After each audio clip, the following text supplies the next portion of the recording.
Assalamualaikum warahmatullahi wabarakatuh. Alhamdulillahirabbil alamin.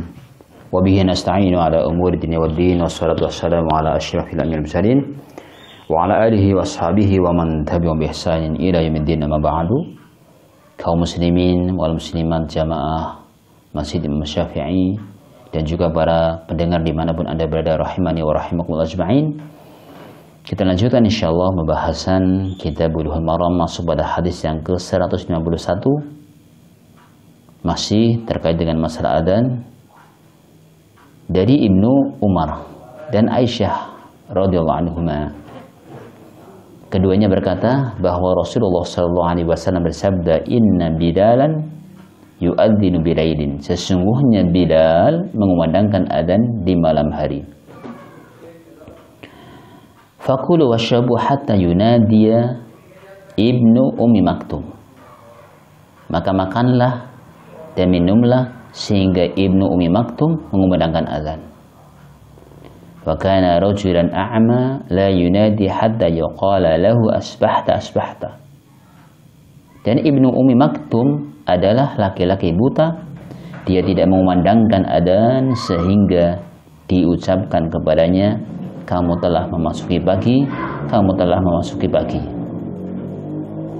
Hadis muttafaqun alaih, diriwayatkan oleh Al-Bukhari dan juga Muslim.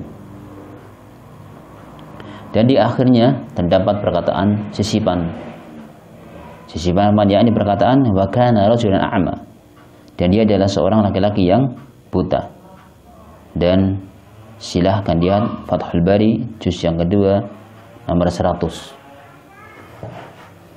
Kemudian yang ke-152 dari Ibnu Umar radhiyallahu anhuma, anna Bilalan adzana qabla al-fajr fa amarahu an-nabiy sallallahu alaihi wasallam ay yarji'a fayunadi ala innal 'abda qad nama. Bahwa Bilal mengumandangkan adzan sebelum fajar. Lalu Nabi sallallahu alaihi wasallam memerintahkan agar kembali. Lalu dia menyerukan, ketahuilah sesungguhnya hamba itu benar-benar telah tertidur. Ini maksudnya Bilal itu adzan untuk adzan subuh, tapi sebelum waktu subuh. Maka Nabi SAW memerintahkan agar dia kembali dan menyampaikan kepada orang, mengumumkan kepada orang, sesungguhnya tadi saya ketiduran. Ya, innal 'abda qad nama. Sesungguhnya hamba itu benar-benar telah tidur. Nah, diriwayatkan oleh Abu Dawud dan beliau mendhaifkannya. Namun kita lihat dari catatan Syekh Isham hafizahullah, beliau mengatakan bahwa hadis ini hadis yang sahih, diriwayatkan oleh Abu Dawud. Syekh kami berkata, dalam Sahih Abi Dawud ini adalah sanad yang sahih berdasarkan syarat Muslim, dan ia telah dinyatakan berilah dengan sesuatu yang tidak membuat cedera sebagaimana akan disebutkan nanti. Kemudian Syekh kami menyebutkan bahwa hadis ini dinyatakan berilah dengan sebab dua ilah. Pertama, menyendirinya Hammad bin Salamah dengan riwayat ini. Yang kedua, hadis ini menjadi hadis yang sahih. Inna Bilalan yu'adzinu bilailin. Sesungguhnya Bilal adzan di waktu malam.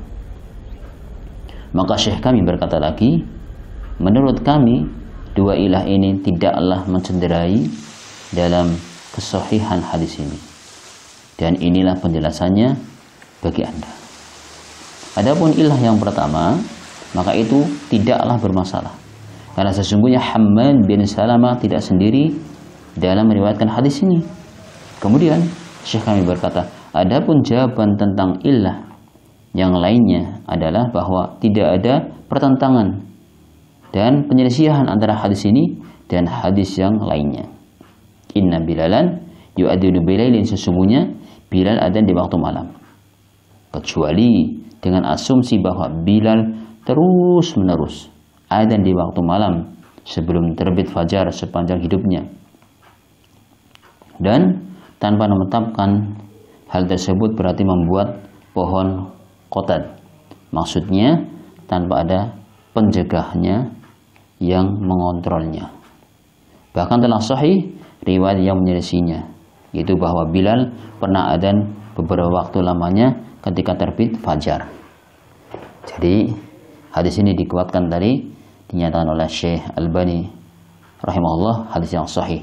Jadi tidak ada pertentangan dengan adzan inna bilalan yu'adzinu bilailin. Adzan itu apabila adzan di waktu malam. Karena tidak ada hadis yang menyatakan terus-menerus, tidak. Jadi terkadang adzan untuk salat fajar. Nah, tadi adzannya Bilal niatnya untuk adzan fajar, salat fajar, tetapi beliau itu kayak ketiduran.